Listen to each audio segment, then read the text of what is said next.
안녕하십니까? 여러분들의 추억을 떠올리게 하는 채널 그 시절 서랍 속 이야기입니다.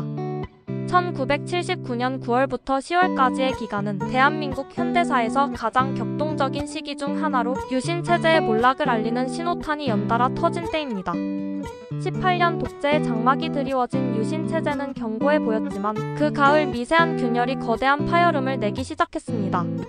이 60일은 한 시대의 종언이자 예측할 수 없는 격변의 서막이었습니다. 야당 총재에 대한 사상 초유의 제명, 이에 항거하는 시민들의 거리 시위, 그리고 역사의 물줄기를 한순간에 바꾼 궁정동의 총선까지. 1979년 9월부터 10월, 대한민국의 시계는 멈추지 않고 폭풍 속으로 달려갔습니다. 오늘 이 격동의 60일을 정치, 경제, 사회, 문화, 그리고 잊을 수 없는 사건, 사고를 중심으로 자세히 알아보겠습니다. 우선 정치 관련 사건 뉴스입니다. 1. 유신의 균열과 정치적 경락. 유신의 균열을 일으킨 YH 사건과 김영삼의 폭탄 선언과 제명.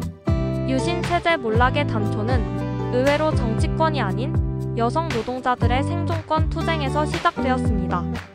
모든 것은 한 가발 공장의 비극에서 시작됐습니다. 8월, 가발 수출 기업인 YH 무역 여성 노동자들이 회사 폐업에 맞서 임금 및 고용 보장을 요구하며 야당인 신민당사에서 농성에 돌입했습니다. 그리고 8월 11일 새벽, 경찰 1천여 명이 당사에 강제 난입하며 김경숙 열사가 추락사하는 비극이 발생했습니다.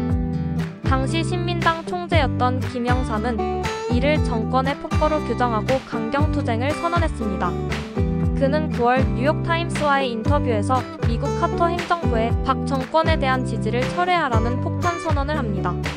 이는 유신 정권에 대한 정면 도전이었습니다. 10월 4일, 여당인 민주공화당과 유정회는 국회에서 경호권까지 발동하며 김영삼 의원직 제명안을 날치기로 통과시킵니다. 헌정사상 전무후무한 사건이자 유신체제의 폭력성을 상징적으로 보여준 순간이었습니다. 이에 신민당 의원 66명 전원이 사퇴서를 제출하며 전국은 극한의 대치로 치달았습니다. 김영삼 총재가 외친 명언, 닭의 목을 비틀어도 새벽은 온다는 말은 시대의 희망을 상징하는 유행어가 되었습니다. 2. 부마항쟁과 들끓는 민심. 김영삼 총재 제명은 오랫동안 억압되어 있던 국민들의 분노에 불을 붙인 결정적인 도화선이었습니다. 유신 정권의 심장부였던 영남 지역에서 시민들의 거대한 저항이 폭발하며 한 시대를 끝내는 서막이 올랐습니다. 10월 16일, 김영삼 총재의 정치적 기반인 부산대학교 학생들을 시작으로 부산 시민들이 거리로 쏟아져 나왔습니다. 유신 철폐, 독재 타도 구호가 부산의 밤하늘을 수놓았습니다. 다음 날 시위는 마산과 창원 지역으로 확산되었습니다. 특히 경남대학교 학생들을 중심으로 시작된 시위는 마산 시민들의 적극적인 참여로 이어져 더욱 격렬한 양상을 띠었습니다. 시민들은 파출소와 공공기관을 파괴하며 유신 정권에 대한 저항을 멈추지 않았습니다. 이는 1960년 4.19 혁명 이후 최대 규모의 민주화 시위였습니다.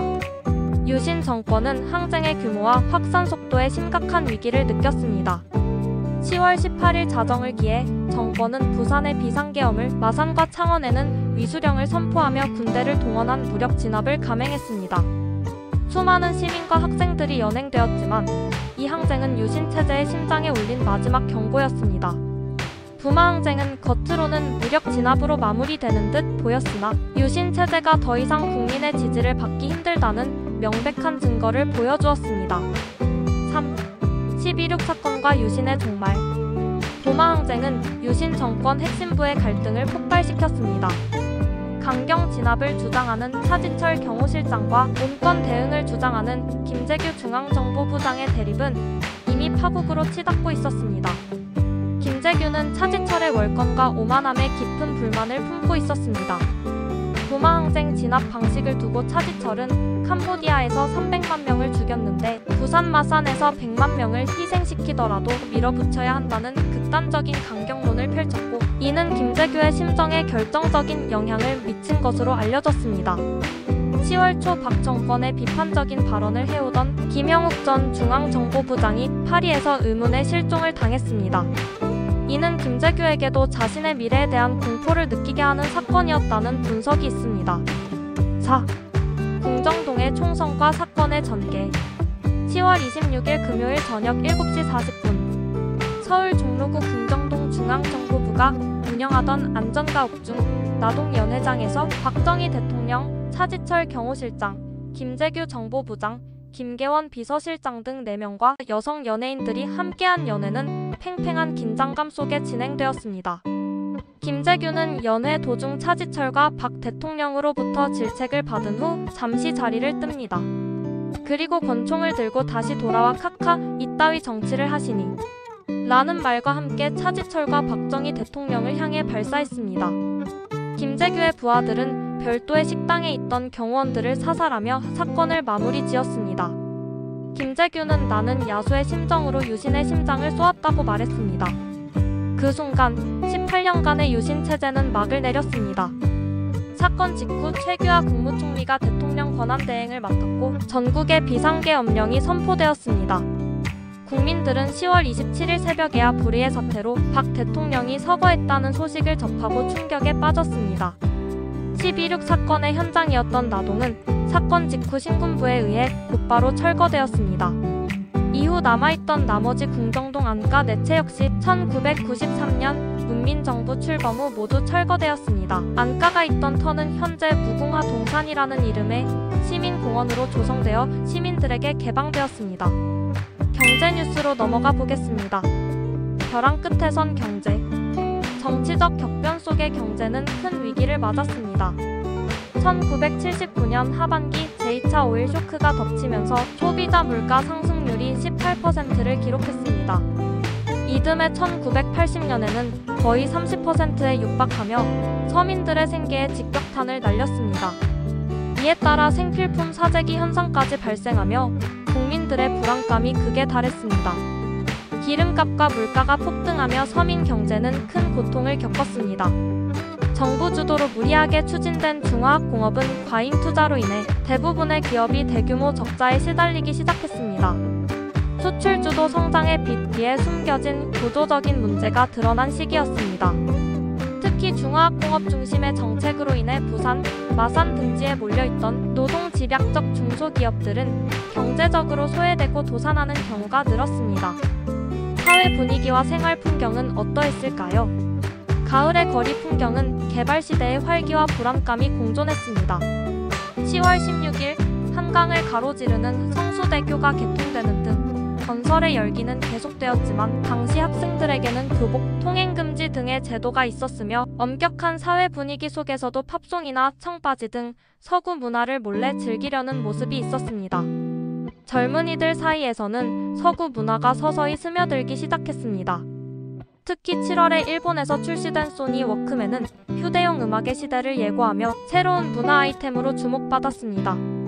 하지만 도시의 밤거리에는 에너지 절약을 위한 암묵적인 규제가 있었습니다. 유흥업소 영업시간 단축, 간판 조명 소등, 실내 조명 규제 등 심야 시간대 유흥민 모임을 줄여 사회적 통제를 강화하려는 목적도 있었습니다. 당시 인기를 끌었던 영화나 음악 대중문화는 어떠했을까요? 국외에서는 시대를 초월하는 명작들이 쏟아졌습니다. 아카데미를 휩쓴 프란시스 포드 코폴라 감독의 지옥의 묵시록과 리들리 스콧 감독의 SF 호러 걸작 에이리언이 개봉하며 큰 화제를 모았습니다. 우리에게 너무 친숙한 에어리언 주연의 시고니 위버는 당시 뉴욕 극단 무대에서 활동하던 무명 배우였습니다. 리들리 스콧 감독이 그녀를 캐스팅할 때 스튜디오 측은 신인 배우를 주연으로 라며 반대했지만 오디션에서 보여준 카리스마와 지성미, 강단 있는 이미지로 결국 주인공으로 발탁되었습니다. 에이리언은 개봉 직후 큰 성공을 거두며 위버는 단숨에 헐리우드의 새로운 여성 액션 히어로 상징이 되었습니다. 국내에서는 심수봉의 그때 그 사람이 큰 인기를 얻었고 한국 가요사에서 가장 애절하고 서정적인 노래 중 하나로 꼽혔습니다. 그녀는 이 시기 궁정동 연회에 있었던 비극의 목격자로 역사에 남게 됩니다. 드라마에서는 MBC의 시대극 안국동 아씨가 큰 사랑을 받았습니다. 매주 월요일에서 토요일 밤 8시 35분에 방영한 1일 연속극으로 드라마의 초점은 사도세자의 부인인 해경궁 홍씨에 맞춰져 있습니다. 김영란, 강수연, 최불암, 유인촌, 김혜자, 오지명 등 당시 최고의 배우들이 연기하였습니다. 이 시기 대형 참사로 이어진 비극적인 사고도 있었습니다. 경북 문경 은성탄광에서 화재가 발생해 44명의 광부가 목숨을 잃는 안타까운 사고가 있었습니다. 12.6 사건 바로 다음 날에 발생하여 당시 대중의 주목을 크게 받지 못했다는 점에서 잊혀진 비극으로 불리기도 합니다. 화재는 갱도 입구로부터 약 2250m 지점에 위치한 지하 깊은 곳의 석탄 운반용 컨베이어 벨트 부근에서 발생했습니다. 최종 조사 결과 석탄 운반용 컨베이어 벨트를 구동하는 전동기의 전선 접속부에서 발생한 전기 스파크나 모터 과열로 인해 고무 재질의 컨베이어 벨트에 불이 옮겨 붙으면서 약 1800m의 벨트가 순식간에 전소되었습니다. 지하 갱도에서의 화재는 불 자체보다도 맹렬한 유독가스와 연기를 발생시켜 더 큰 인명피해를 낳았습니다. 이 사고 역시 유독가스에 의한 질식사가 사망의 주된 원인이었습니다. 사고 당시 갱내에 갇혀있던 광부 126명 중 84명은 필사적인 사투 끝에 무사히 구조되었으나 44명은 유독가스에 질식되어 목숨을 잃었습니다. 구조대는 연기와 열기 속에서 사흘 밤낮으로 구조작업을 벌였습니다. 은성탄광 화재 사고는 1970년대 국가산업 발전의 핵심이었던 석탄 증산 과정에서 안전이 희생되고 광부들의 인권이 경시되었던 암울했던 노동 현실을 상징적으로 보여주는 사건으로 남아있습니다. 문경 지역에는 현재 문경 석탄 박물관이 세워져 당시 광부들의 노고와 희생을 기리고 있습니다. 마지막으로 해외 소식을 전해드리겠습니다. 1. IRA 테러. 영국에서는 아일랜드 공화국군의 폭탄 테러로 엘리자베스 2세 여왕의 사촌인 마운트베튼 경이 사망하는 충격적인 사건이 발생했습니다. 엘리자베스 2세 여왕의 사촌이자 찰스 왕세자의 멘토였던 그가 살해되면서 이 사건은 영국 왕실과 군부를 직접 겨냥한 테러로 간주되어 영국과 북아일랜드 분쟁 긴장을 최고조로 끌어올린 충격적인 사건이었습니다. 이 사건으로 마운트베튼 경 외에도 그의 가족과 승무원 4명이 함께 희생되었습니다. 2. 이란과 미국. 1979년 이란에서는 미국의 지원을 받던 팔라비 왕조의 독재와 부정부패에 대한 국민적 불만으로 이슬람 혁명이 일어나 팔라비 국왕이 해외로 망명하면서 이란에서는 루홀라 호메이니 최고 지도자가 미국을 대항마로 선언하며 미국과의 관계가 극도로 악화되었습니다. 이는 곧 다가올 주일한 미국 대사관 인질 사건의 전조였습니다. 3. 우주 탐사. 1979년 9월 1일 미국의 파이오니어 11호는 다음과 같은 성과를 내며 과학사에 큰 획을 그었습니다. 인류 최초로 토성을 근접 통과하고 토성의 고리를 탐사했습니다. 토성 고리의 환경을 측정하여 이후 탐사선의 안전한 경로를 확보했으며 EFG 고리 등 새로운 고리를 발견했습니다.